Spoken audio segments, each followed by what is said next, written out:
everyone. I'm here today with Sarah Perry, and we're going to talk today about your amazing FKT on the Southwest Coastal Path. How are you? It's been a couple of weeks now. Are you feeling a little bit more back on your feet? Yeah, I think it's been maybe about 3 or 4 weeks now. So yeah, back running again. Yeah, back to it. So tell me a little bit about you and what inspired you to do this challenge. So I am based in Cumbria. I've been here for a couple of years now. I am a teacher and I like to run really fast. So I guess what inspired me to do this challenge, well, think for a long time, like I've been running ultras for about 5 years. And I've kind of every year I seem to have just been pushing the distance a little bit further.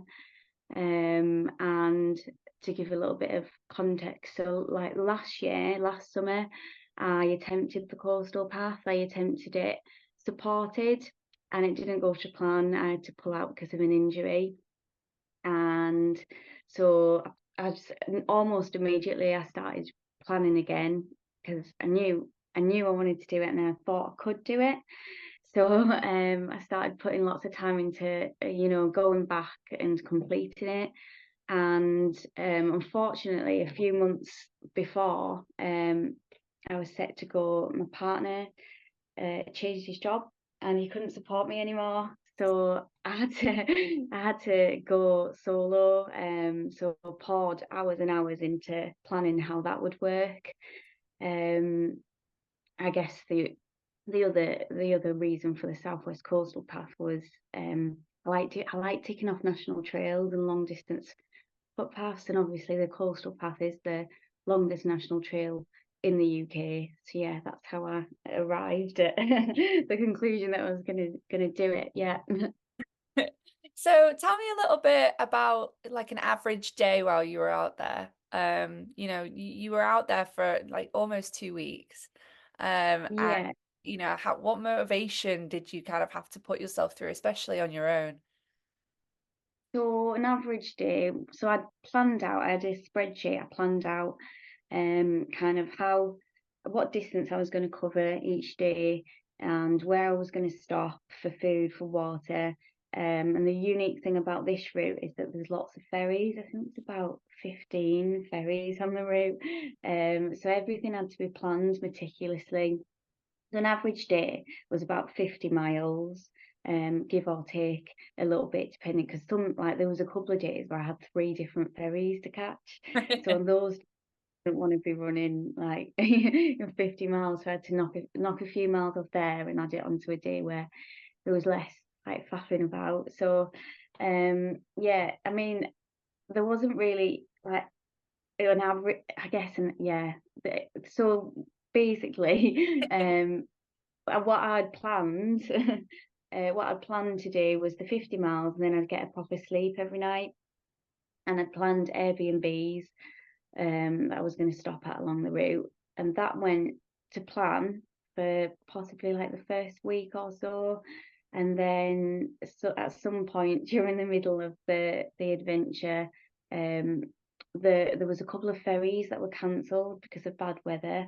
Now the I don't know if you know the roads, what the roads are like in Cornwall, but they're very much like the roads in Cumbria, and it takes forever to get anywhere. So I had to get a bus.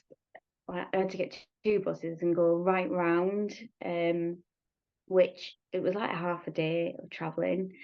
So then I was off schedule, and then my days looked very different in that second half because I was constantly fighting to stay kind of on schedule and get to the Airbnbs, which just like yeah, like the further into the journey, like the later I was getting to my Airbnb.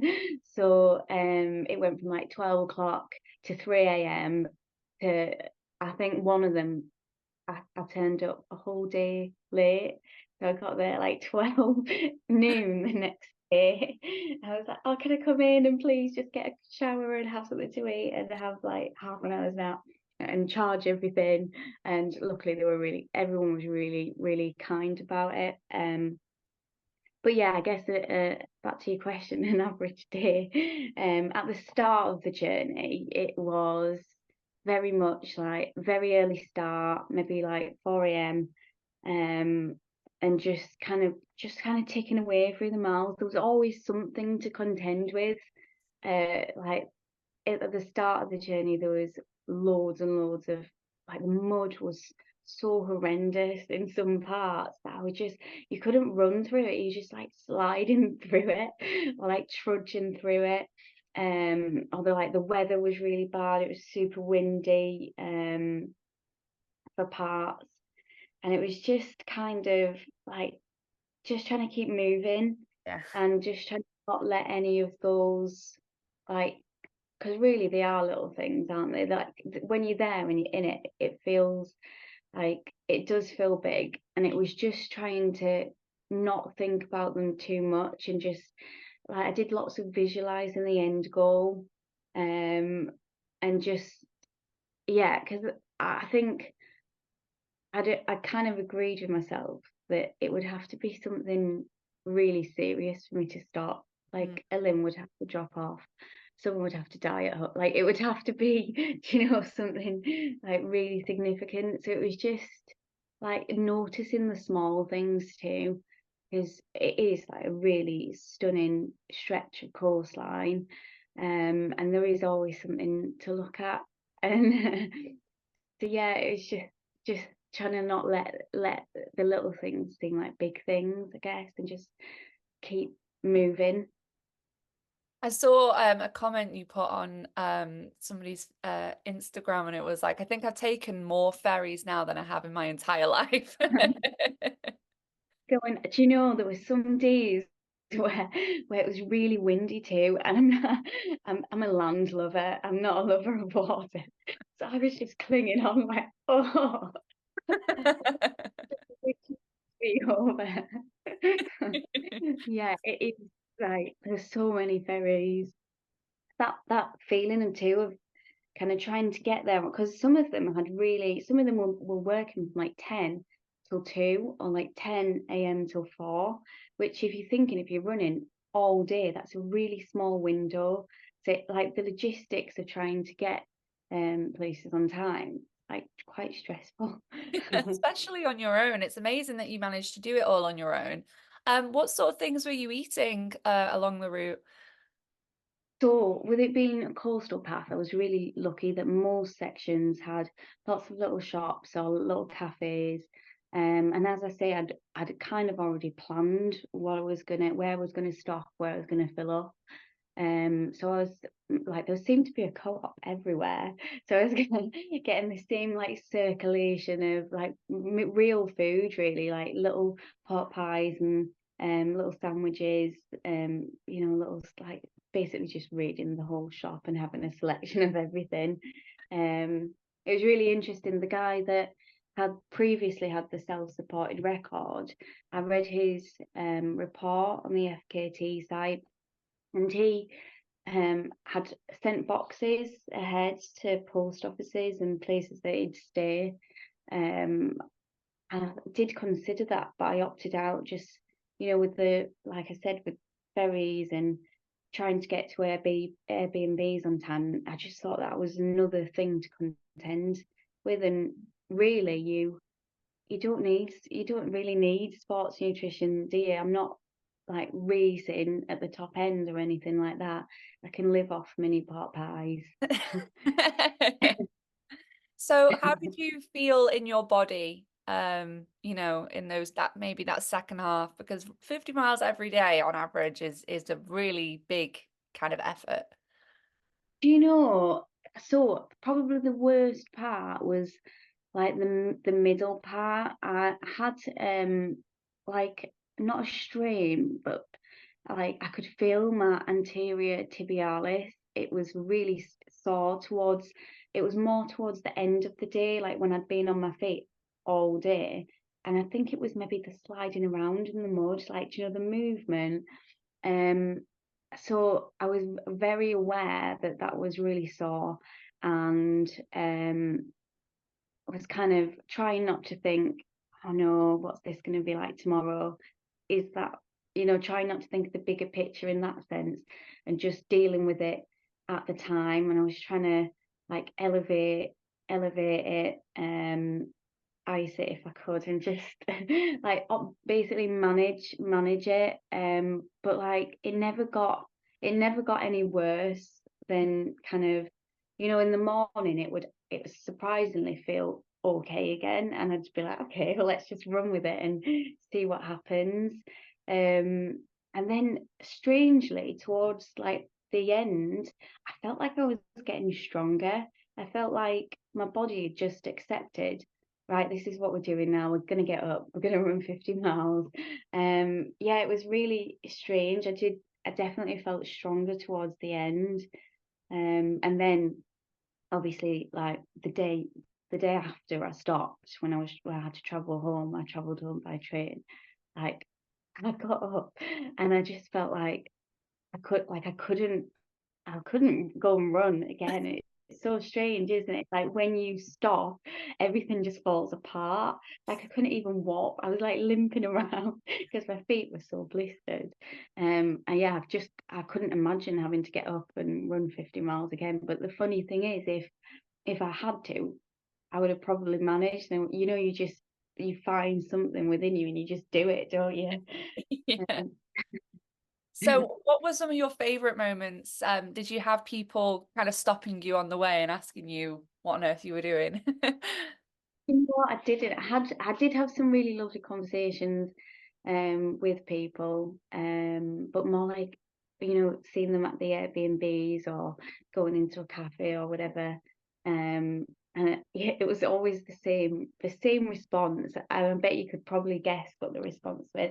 It was always on your own, or who were you with, or like where's the rest of the people that you with, or you're very brave. And it's just that funny, it's that perception that, like, why would a woman want to go and do something like that on their own, which, come on. It's funny, isn't it? A man would never ever get all of those questions. um and the other thing that people often said was, oh, well, people often just go like the next 10 miles. People usually just do this one particular day. I think we got like a tiny window of sunshine, which was very rare. And I was in Cornwall, I can't remember exactly where, but it must have been like really early morning because I had the trails all to myself, and there was all of these gorgeous little like hidden coves with like gorgeous white sand, um, beautiful blue sea, and there was like a little seal bobbing about in one of those coves, and it was just picture perfect. And I've just got like a snapshot of that in my memory. It was so nice. So how did it feel on that final day, knowing that you'd practically finished it by that point, but how did it feel?